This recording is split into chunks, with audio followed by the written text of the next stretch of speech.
Woody, I'm going to try to send you this video just to see what we're doing over here in Michigan this year. Hopefully you appreciate it. I don't know. It's kind of cool anyway.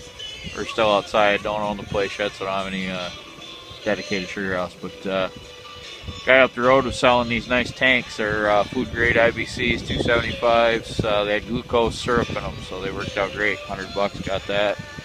Got a kit for putting a tree stand up on 4x4s, so that was a nice elevation system. Got it up, got us about 6 inches ahead, dropping into our back pan. We got the old liter, it's called the Pleasure model, made after the old liter special evaporator that they had. Notice the internal sap regulator as opposed to a King, which had it on the outside. So you got floats in actually the opposite compartment from where the sap flows in over there. You get the 2 plugs, pretty much like the same as every other liter rig. Flows across the back. I don't even know how much of the flue pan you can see there boiling. But that's really why a flue pan is what you want. Look at that, the way that thing's going. I mean, you can probably hear it over me talking on the video.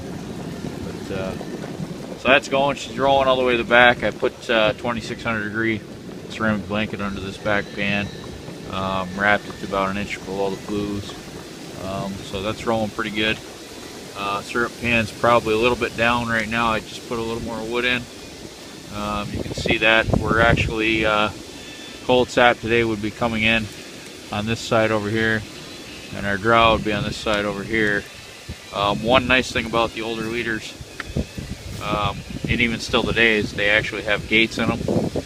This one had plugs, but they either had plugs or gates depending on the vintage, and it would allow you to plug off your last pass. So if you were inconsistent on your firing, or your wood wasn't maybe perfect, or you're faced with a situation like we are where maybe the wood's got a little snow on it being outside, your up and down heat isn't as big of a factor. You can plug off that last pass when it gets close and then ladle in, batch it out. So I thought that was pretty cool to show you.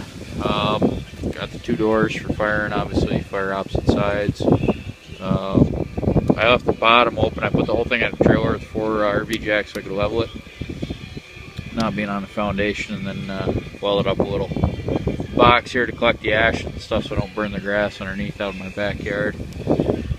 Pretty efficient, especially that blanket in the back. I've probably only burned about that much wood. I don't know if you saw the picture. I had probably 10 face out here. I've probably burned about 3. It's good solid 2 of that pine, and then I had a little bit of that's 2-year-old oak and some cherry in there that I had going too. I pretty much put that down on the bottom, crisscross it, and then that gives me coals, and I just lay the pine to the top so I get a real hot flashy fire all the time. Feet opposite sides. I got that much more pine to go.